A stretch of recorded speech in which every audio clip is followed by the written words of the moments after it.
So I'm just going to throw that out there. Need a spiritual journey to figure out.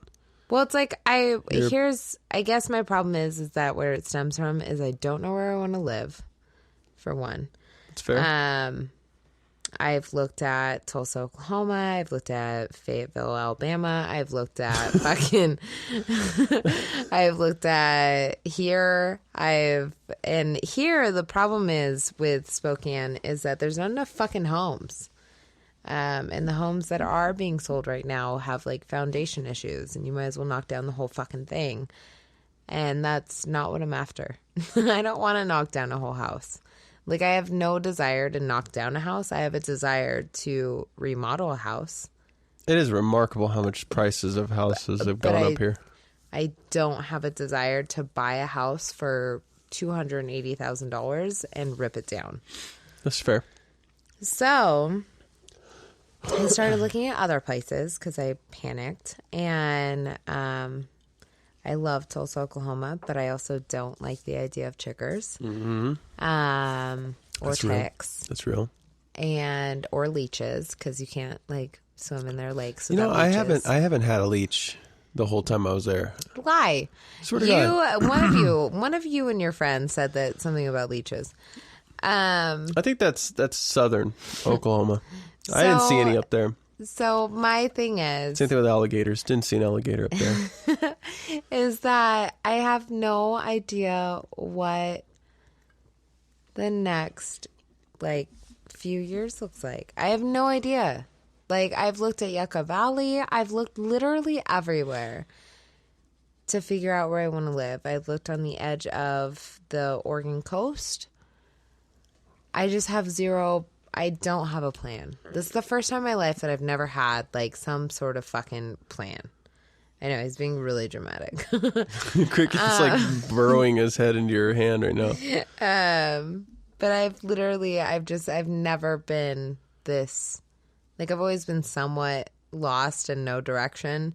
But this is, like, substantial. That's good. Compared to any other time. Is it though? I'm like 30. I should have a plan. Here's the thing.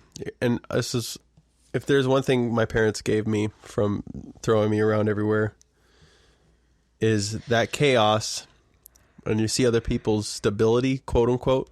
Yeah. Their life's in chaos too. They just don't know it. They give themselves a false identity of what stability is. Because at any moment, their job could go in bankruptcy and they need to find something else. Yeah. Something that was consistent for 20 years. Yeah. Changes. Family members die. Things happen. Life can change in a moment. Your house can burn down that you grew up in for 30 years or whatever. Yeah. Things happen that changes everything. We are in a kind of beautiful chaos. And you can either embrace it and learn to enjoy it, or give yourself the illusion that everything's okay and stable. I guess everyone has their own way of dealing with it. I guess there's no wrong way to do it, but everyone's pretending they have it all figured out. But it's just...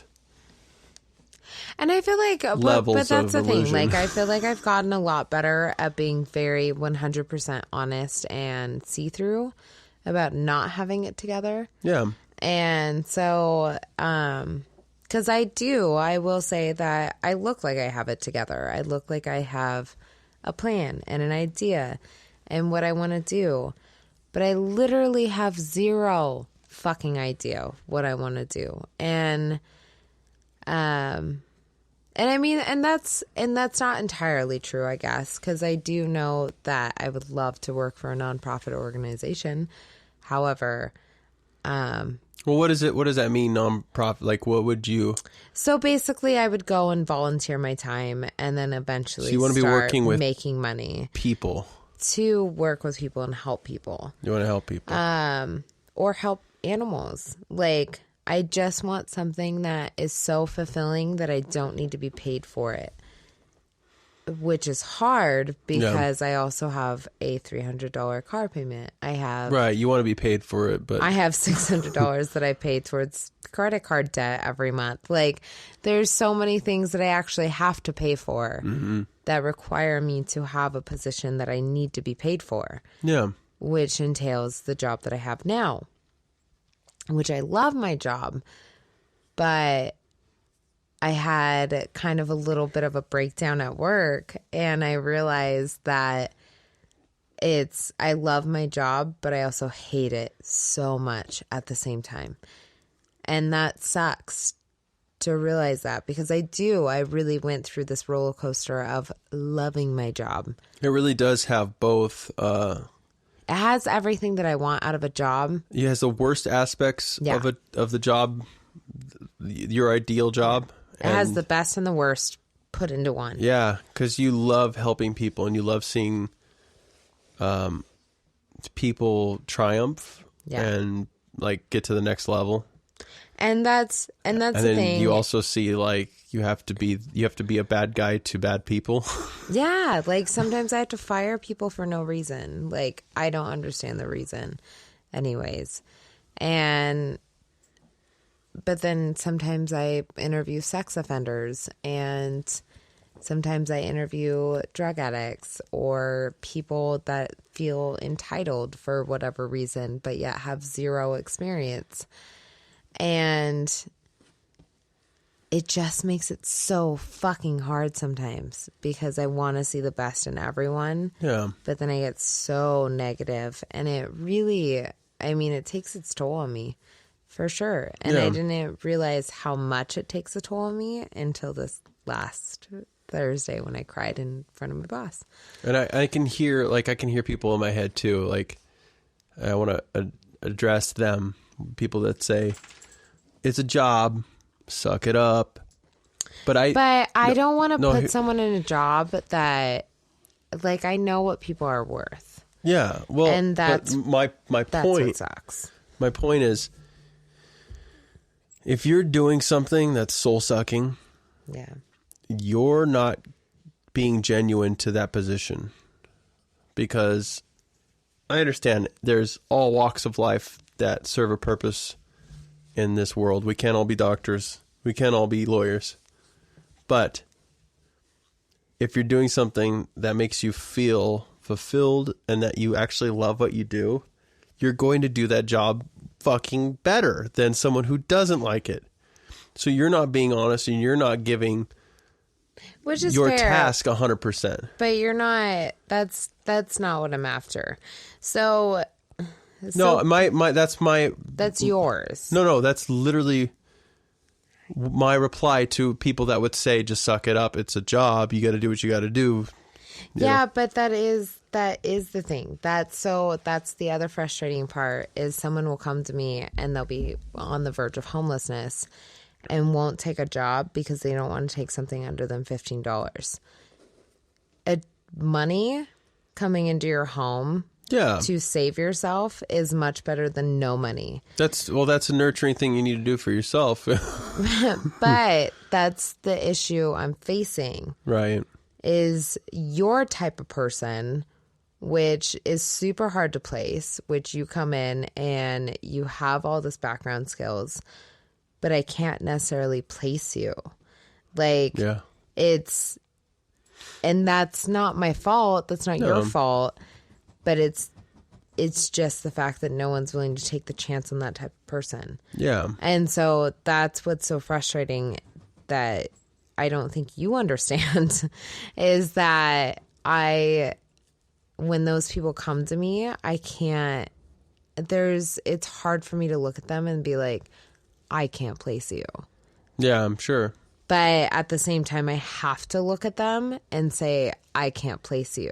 Yeah. So, because I get it, I understand that you're doing something soul sucking, but at the same time, a job is a job. Like, I take a job because I need money.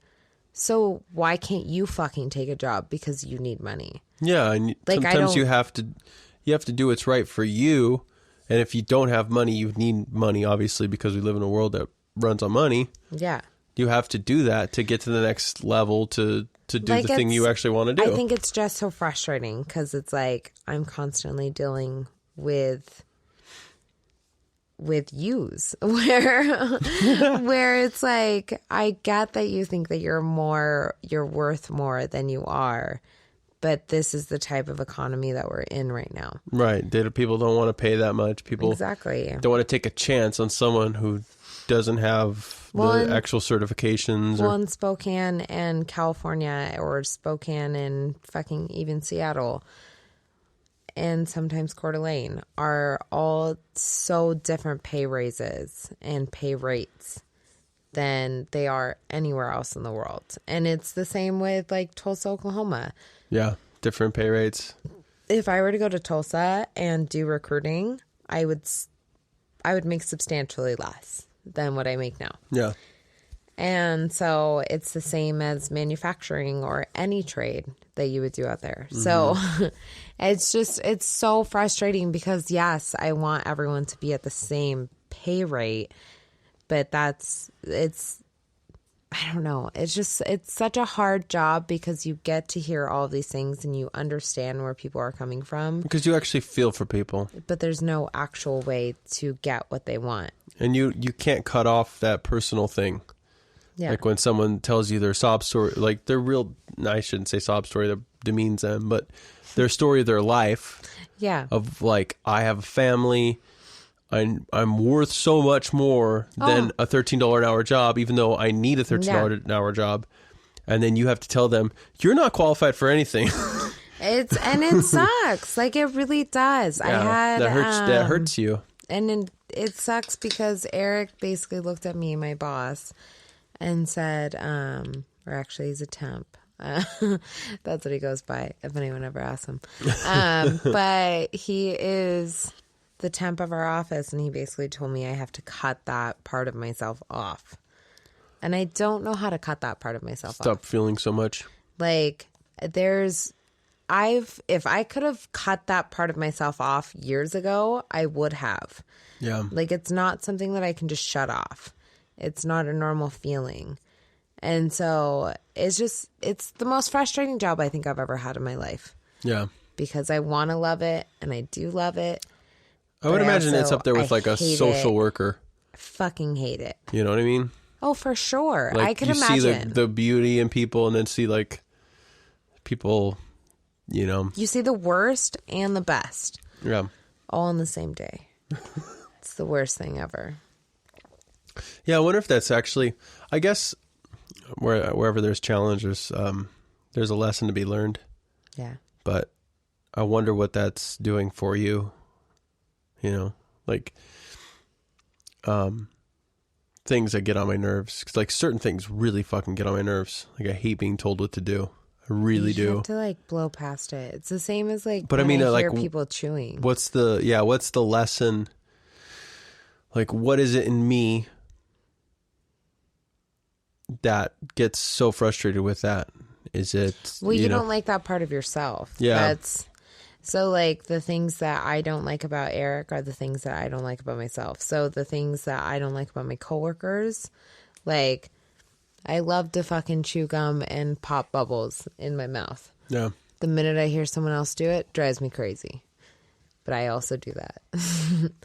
And then the same with Eric. He's very manic and can want one thing 1 minute and a totally different thing the next minute. And that drives me crazy. Yeah. But I also am the same.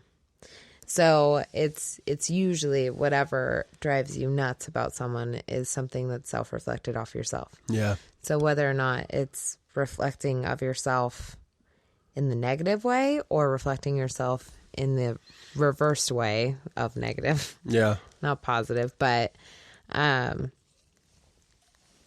just whatever it has to do with you. So you have to kind of pick apart your own personality for that. Yeah. But I like doing that. I like, instead of just going, that fucking annoys me, fuck them, go, okay, well, what's the lesson here? What am I learning? Was it something my parents did? I'm not blaming them, but like, what is it about my childhood? What is it about me that makes this so fucking unbearable? Yeah. You know, and what can I learn from this? Yeah.